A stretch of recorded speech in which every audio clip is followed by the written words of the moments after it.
Welcome to Doomscroll. I'm Matt Sheffield. And I'm Lisa Curry. And today's guest is a friend of the show, friend of mine. We're somewhere between acquaintances and friends. Yeah, we text. Yeah, okay. I'm like, I'm trying to claim you. Anyway, comedian and author Corey Forrester. Hey, everybody. Corey, how are you? Oh, man, living the dream.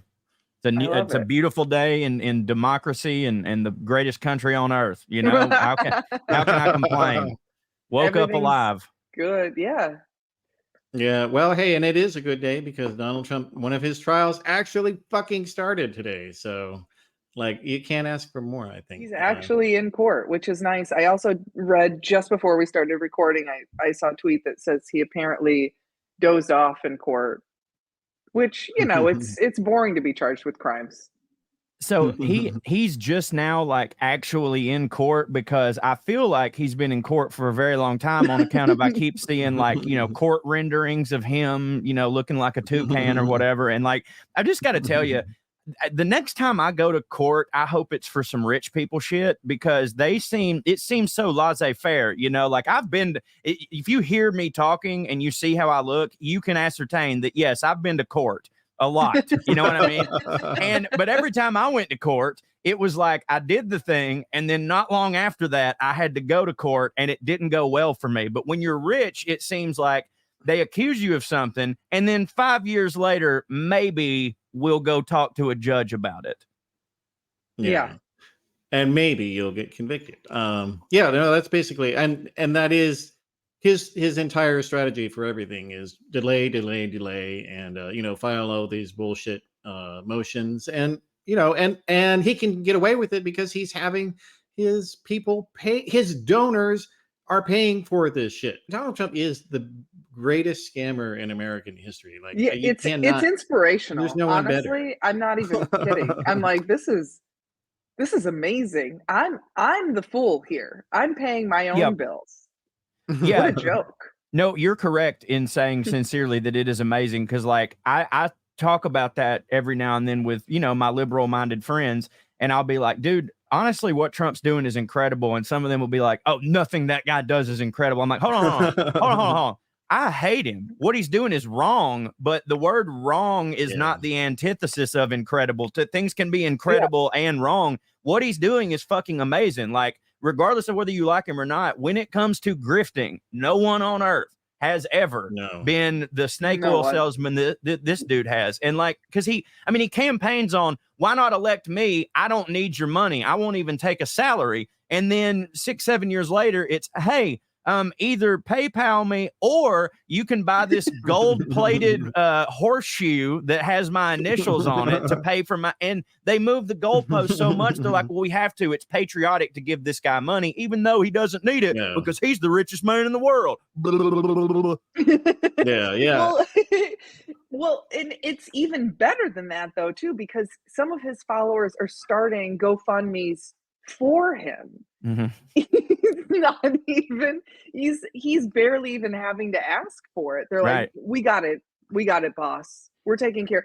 If my fans want to actually GoFundMe for me, I'll take it, please. For sure. Thank you. Yeah, although I will say it's actually not raised very much money, thankfully. But like the thing, here's the other thing is like there's a scandal of Trump's that almost nobody knows about, and he confessed to it already, and it just went away. And here's what it is. Donald Trump in 2020, he scammed millions of dollars from his donors.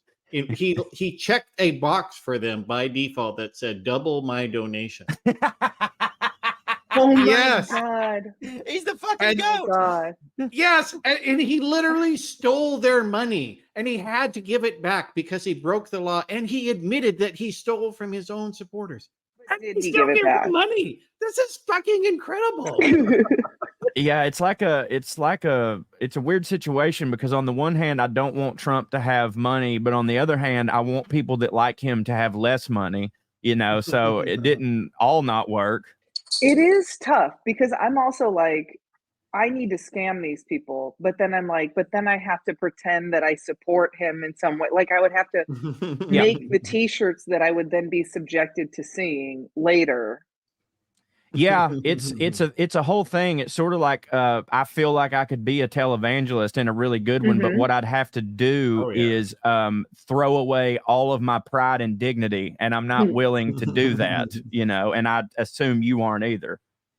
No, and there's, there are It's a comedians disadvantage. who are, and are making a whole lot of money. And the farther away I feel that I am from home ownership in Los Angeles, it's like on a curve, I guess, where the farther away I get, the more willing I am to entertain that idea. I'm like, give me another 3 years of things not taking off, and you will see me on the. Yeah, I just had a kid. My price has changed a lot. I mean, like I'm being honest with you. My saving grace is that I still live in my hometown, where like I've got a really nice house that doesn't cost a lot of money, and inflation's hit everywhere. But in Chickamauga, Georgia, it don't cost a lot to live, and that's my saving grace because it sort of keeps me from entertaining selling smooth out because I think like every now and then I see what these people are doing and I'm like, if I switch teams for just 1 year, I could retire and then I could be like, hey guys, I was just kidding. You know what I mean? Yeah. Yeah. And by the way, somebody actually did that. Somebody did that. Kristen Cinema. Yeah. Well, okay. Yeah. She did too. Yes. But Michael Wolff, you remember that guy that wrote that book about the Trump White House? Oh yeah, it was the burning. The book was called something burning. It goes for 10 cents at McKay's. I know that. Yeah, I forget what it was, but like no, he's like a famous writer, and he wrote one column in Vanity Fair. I think it was something like, yeah, Donald Trump is smarter than people think he is. And that gave him a golden ticket access to the Trump White House. And he wrote this entire book saying all these people are fucking crazy lunatics. And he took one article, and they let him in the door. It's incredible. I mean, that, again, inspiring. I know, yeah. What are we doing? We got to log off and run a grift. Fire and Fury. That's what it was called. That's what it was. I said burning. Yeah. I knew it was fire something, but yeah, dude. At my local McKay's is it's a resale bookstore where it's like thrifty. I go there all the time, and it's the book that is in the most quantity. Like there's a whole section just for Fire and Fury, and they're all like 10 cents because they can't give them away. And because it's in my region, what I think happened was a bunch of people just knew, oh, this is that guy that wrote that column. It's about Trump. It's Fire and Fury. That doesn't necessarily make me think it's against him. They all bought it, and then we're like, wait a tick. And then now you can, there's just a whole, there's no other explanation for it. Because like, I remember when that book came out, I guess people thought that I was like, I don't think many liberals give a shit to read this book. Like, even though it's condemning him, I was like, I don't think we can just read his Twitter feed. We don't need to spend $30. Yeah. No, it is. It was an incredible grift, and every once in a while, I will kick myself and be like, okay, Matt, you were making all this money in right wing media, and now you're doing this. Was it worth it? And and it's like, well, at least I can look in the mirror. Yeah, but you'd have a way bigger mirror, if you did. Yeah, true. No, like that Chris Sununu guy, the New Hampshire governor, that was on I think it was this week on Sunday. He this dude, he was out there saying Donald Trump is, psychotic and a criminal and delusional and whatever, when Nikki Haley was running and he was in favor of her. And now he's like, well, I guess I'm in favor of Trump now. And George Stephanopoulos was like, wait a second. You said all that stuff about him. Is he not those things now? So just to sum up, you would support him for president even if he's convicted in classified documents. You support him for president even though you believe he contributed to an insurrection. You support him for president even though you believe he's lying about the last election. You'd support him for president even if he's convicted in the Manhattan case. I just want to say the answer to that is yes, correct? Yeah, me and 51% of America. Governor, thanks for your time this morning.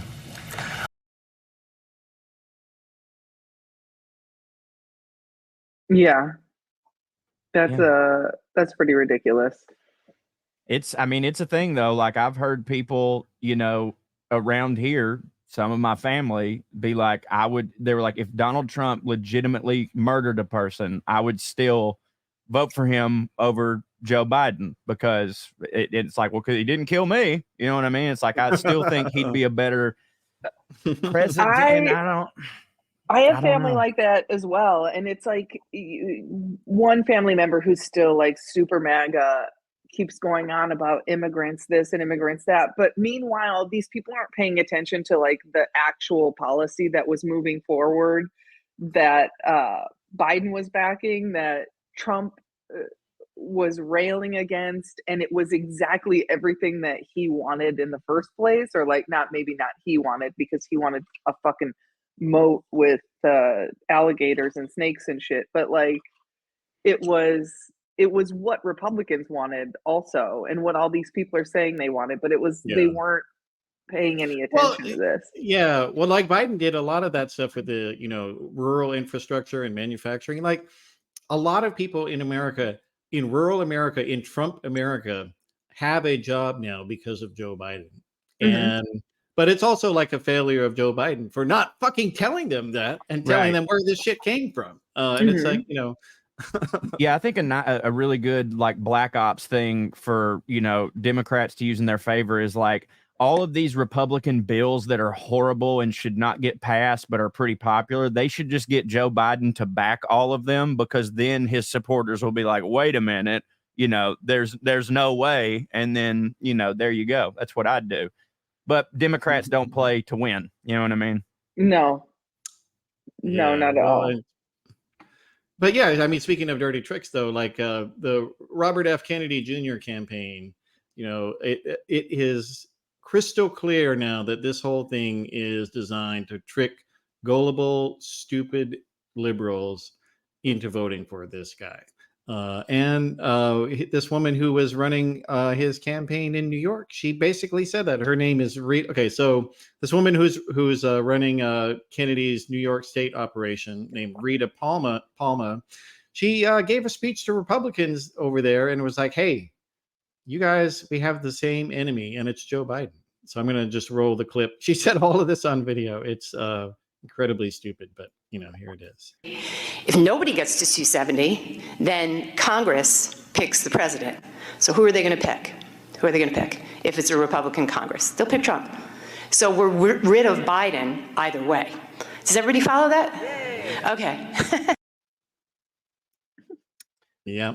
I mean, I don't know what the polling suggests, but as soon as RFK like announced his candidacy and started going on a lot of podcasts to talk, I've actually had the inclination to believe that he's going to be stealing a lot more votes from Trump than he is Biden. And I'm basing that solely on my buddies from around here who were Trump supporters, but told me I think I would vote for RFK. You know what I mean? So like, it might not be, I hear you, but it might not be as clear cut as they think. But yeah, no, it's possible. I think you're right that it's possible, because that's who's talking to him, is these crazy right wing podcasters. Right. So yeah, but I mean the intention, they've made it crystal clear, is we're anti-vax lunatics, and Joe Biden is not, and so that's our aim. But they're crazy and stupid, so it might not work for him. But yeah. It's just, I don't know. I like the other wrinkle though is that he named this woman Nicole Shanahan as his running mate, and she's a former Democratic donor. She's the ex-wife of one of the Google founders, so she's got a shit ton of money. Right. And he was talking about running as a libertarian until he got her to sign the checks, basically.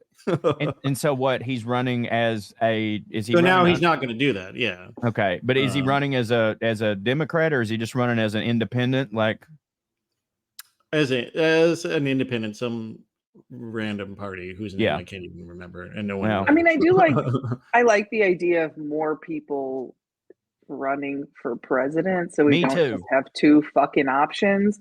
But am I crazy to think like mid-April is a little bit late to be trying to pick up steam? It's like we're already moving forward, guys. There's not enough visibility of him. Yeah, I to be honest, like I don't know why anyone would vote for one of these third-party candidates. Unless you're just like, I live in the state. One of the three of them, and I'm like, yeah. Well, it's a there's that too. It's a catch-22 because like the argument that the people make for voting for third party is they're like, look, don't you agree that there should be more than two choices? Which I'd say most sane Americans are like, absolutely. And they'll be like, okay, well, until one of these third party candidates gets enough votes, it's not going to be viable. So like, if you keep just voting for the two, then it's always going to be a two-party system. And I'm like, yes, okay, accurate. However, when it comes down to it, as it is, it's just going to fuck up the election for one person.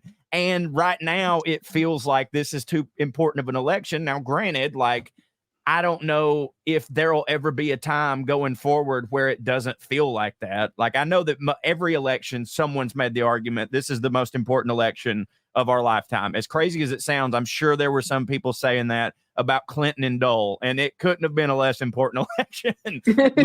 but like, I don't know, man. Like, because I'm with you. I wish we could snap our fingers and like, there's 6 viable parties that you know, like, if they got a little bit of that over in England, like it's not just the conservatives or the Whigs or the whatever I don't know, dude. It sucks, but like this ain't the goddamn year to start pulling the lawnmower apart because we got grass up to our ass. You know what I'm saying? Yes, yeah, 100%. It feels like this is unfortunate, but grow up. These are the options. It feels like a kid being asked to choose which parent they want to live with after a divorce, and they're like, I want to live with Santa. And they're like, well, that's not an option. Right. Mom or dad. And they're like, no. Yeah. Okay, well, you have 2 options. Sorry. Yeah. Right. Well, and the options are thing, a dad who beats the shit out of you or a mom who's kind of annoying. And everyone's like, oh, well, they're both kind of the same. You know what I mean? when you think about it, Corey, a mom that's annoying could be worse because at the end of the day, she is a woman. Yep. So, dude, I'm with you. I made the analogy for a reason.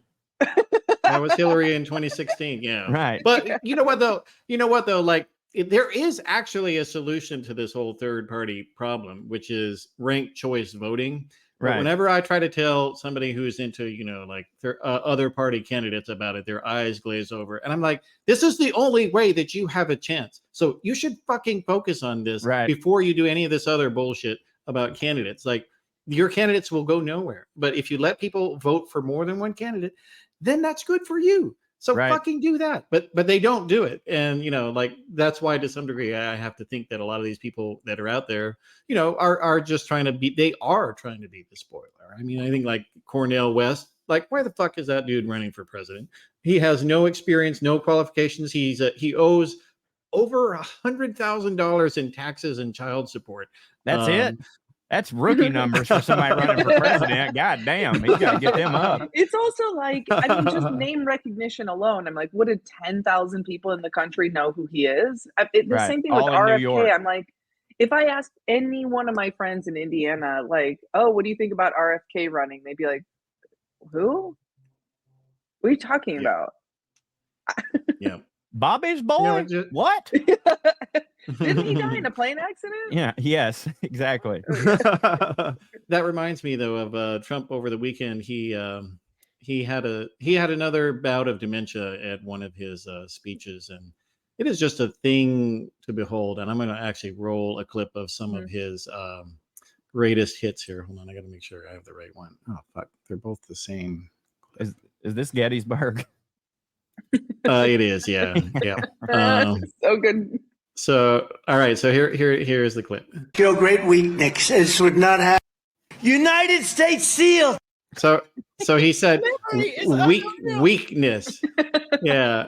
So and there's more. Like, this is all from one speech here. So he's talking about the United States. Oh yeah. You could win this cabin.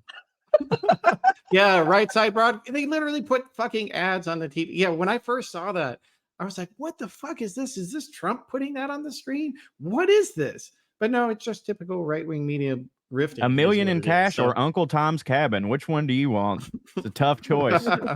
Also, he looks like a bratwurst right now. This is a different tan. He's been several different shades, but this is new. Yeah. Maybelline actually discontinued his last makeup shade. Yeah. So here in the second one, he's talking about United States Seal Company. United States Seal Company, one of the great companies of the doesn't world exist. 50 years ago, is being sold to Japan. What? Yeah, sniff his who knows what he's on. There. If he so gets then any there's this fatter, one. he's going to get stopped at the border. Look at his ass right there. Yeah. This I is a just want to know his makeup routine. If somebody else is doing it, does he use primer? Is he going with an under eye concealer? Is this liquid?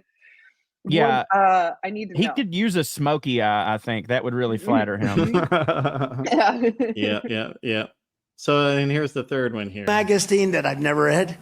Just Magazine. What? Magazine that he's never read. And then here, this was the worst one here that I'm gonna this Here we week go. it was reported that an illegal alien, and you just look at this, what's happening. An illegal alien, and you just look at an illegal alien, and you just look at an illegal alien, and you just look at this, what's happening. What are these people? Yeah. The people in the crowd? Is there? I mean, I see Schneckelsville, Pennsylvania. I assume there's not a goddamn other thing to do there. Of course not. Like, No, that's why Schneckelsville. Trump does these things in these small towns because there's nowhere else to go. Like you're gonna go and drink yourself into a stupor at the bar. Like, you already did that yesterday. Schneckelsville sounds like a made-up town that a comedian would say he was just at. Like, oh yeah, I was in Schneckelsville last week, and they really got that joke. Yeah. Yep. And look at this dude in the no, Letterman jacket and backwards hat. Like, if you typed into AI, hey AI, draw me the kid who beats up everybody in high school but is actually gay, it would be that dude. Oh, it's a Confederate hat. Oh my God, it extra is. points. Yeah, Oh, Confederate in wow. Pennsylvania Oh, because wow. that's the side they were on. That's stolen valor. I never want to have another president who does speeches in a baseball hat. I just. Yeah. Well, one thing I will say that Um, I do like about Trump that I hope more presidents or presidential candidates do is I don't like the stuff he says, but I do respect the fact that he just goes off book. You know what I mean? Like he doesn't have, he speaks from the heart. He doesn't have talking points like I better hit this. I mean, he does, but like very fucking loose with it. Every day is like open mic, and he's already burned his last hour on a special, and he's just got a notebook full of premises, and he's like, "What about this one, huh?" And it's inspiring. Yeah. Well, I do. yeah, And well, here's the that's thing, why. like, part of what his appeal to people, where I was like, well, you can't argue with that, was when he was running the first time around, and he's calling out like, these people are lying, these people are scamming you, and I was like, well. Yeah, they are. Yep. And no other politician will say that. They're like Hillary standing up there like, no. We would never. And it's like, just Yeah. you're not helping. Well, yeah, no, and like that's the whole thing with the Trump prosecutions, because like there's so many rich people who get away with crimes all the time. Like that's how they got rich, is they committed crimes. And but they're not prosecuted. So in a certain sense, Trump supporters are not wrong to say they feel he's being singled out. Because he spent his whole life getting away with shit. Like the dude should have been in jail multiple times over, and he should have been forced to have personal bankruptcy, because he never did that either. Like he just made his companies bankrupt, and like so he hasn't actually been held accountable for his crimes. And so for people to, I mean, it's bullshit to say, well, okay, he committed 100 crimes and we're going to prosecute 3 of them now, so therefore we shouldn't do that. No, that doesn't work that way. But it's still, I can get the whining, just a little bit there. Oh man. All right. Well, let's see. How about we just go to the Scrabble one then, Lisa? So right wingers, God bless them, they're angry at Scrabble for changing the rules, and you can't say the N-word anymore in Scrabble. It used to be a triple word. I'm like, first of all, who's fucking reading that? I've played Scrabble 100 times. I don't know the actual rules of the game. I'm not in a Just play it the way here. you've always played it. It's the same pieces, right? It's not like Mr. and Scrabble's plus- going to come knock down your door. Well, and plus, who even plays fucking Scrabble? Like, when was the last time anybody played Again, hey Scrabble? Yeah.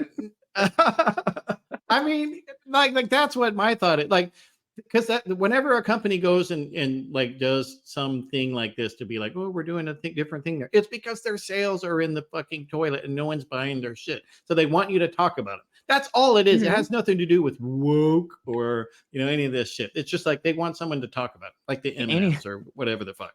Anybody mad that Scrabble changed their rules cannot spell. I don't know who this is for. Like, how the fuck did they make Scrabble woke? Like, you've always been able to spell out trans rights with the little blocks. Like, no one's been stopping you from doing that. Like, what is this rule?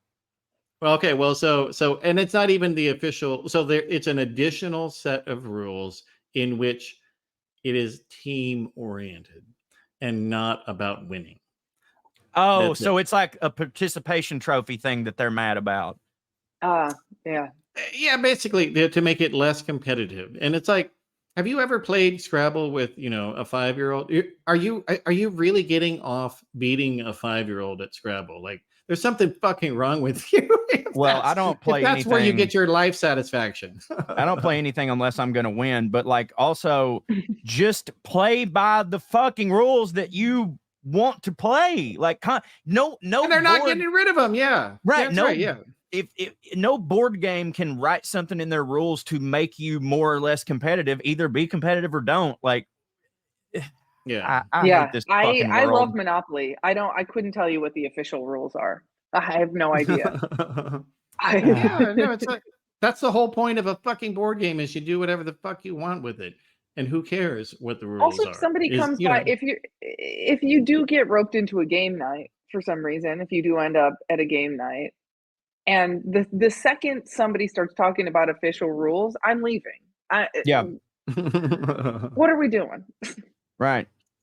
No, I'm with you. I don't like game night because I think it brings out the worst in people. And also most of my friends are idiots and therefore bad teammates at like Pictionary. Like, I get so fucking furious when we're playing like Trivial Pursuit, like in a group or whatever. Cause like, I'm like, why would this group of people want to play a game where you have to know shit when you were the least shit knowing motherfuckers that I've ever met in my life? Like, I'm carrying all of you. I hate it. Yeah. The last game this is night why I ever don't go went to bar trivia anymore. Yeah. The last game night I ever went to was at this married couple's house, and it was like a couple's game night. I went with my first boyfriend, and we were playing, I think it was Categories, the one where you get one word on you're in teams and your team partner gets one word on a card, and there's a list of words that they can't say. Yeah. No, taboo. That's taboo. Taboo, sorry. There's a list of words you can't say, but you have to give a one-word clue to your partner. Yeah. And the fewer guesses it takes them, the more points you get. So we're going around and around. My ex and I are getting it right on every single, like the first guess every single time. And the woman hosting the party is starting to get angry and starting to accuse us of cheating. So then I get the clue Muhammad Ali, and purposely to just really hit the word hard so that he would know what I'm saying. Instead of, I know his name was Cassius Clay, I said Cassius to try to like really hit it. He guesses it. She explodes, starts screaming. By the way, she's well into her 30s at this point, probably like close to 40. Starts screaming, they're fucking cheating. I know it. But they're cheating. She didn't even pronounce the word correctly. Storms into her room, slams the door, locks her husband out, and then we're all just sitting there like, what the fuck just happened? And then we just kind of quietly gathered our things, and no one said a word, and we all left. And I've not attended another game night since. No reason to. Psychotic. Psychotic. She's probably, I would say she's mad about the Scrabble, but she actually died a couple of years ago. Oh yeah.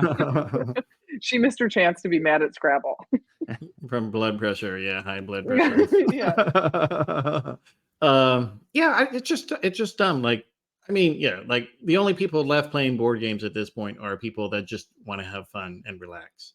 Right. So, like the people who are mad about this don't even fucking play Scrabble. Right. People want to get drunk and have game nights. And I'm like, game night is for people who don't drink. Like, you're already drinking. Like, just put on music, you fucking idiot. You know, we don't need to play Trivial Pursuit. Let's just talk about meaningless things. That's what a party is. Yep. So yeah, you know, and at the end of the day, I mean, all this did exactly what Mattel wanted, which is to get people talking about Scrabble. Yep. You know, and so hey, you know, we're doing it right now. So yeah, job. and this is the lead into our Scrabble night, which is beginning now. Yeah, let me pull up the Chiron here. Well, okay, but but that is our last story for today. So for Corey, people, if they want to follow what you're up to, and besides Scrabble, where should they go? I would love you to join my Substack. It's bonuscorey.com. I do essays. I do if you like my rants on the internet, I do them in more long form on my Substack, and it's a lot of fun. You can follow me on all the socials and listen to my podcast, Putting on Airs with Trey Crowder, where two hillbilly dum-dums talk about fancy things and their culture. I love it. All Please right. follow me on Instagram at Olympian Lisa Curry. That's all I ask. Pretty simple. Yeah. And if you're in Los Angeles, I'm opening for Todd Barry and the Netflix Is a Joke Comedy Festival on May 11th. Yeah, I'm excited. I love awesome. Todd. Awesome. All right, and everybody make sure to follow at Doomscroll Show on all your favorite places, and I am at Matt Sheffield on most of those places as well. So we will see everybody next week. Yeah.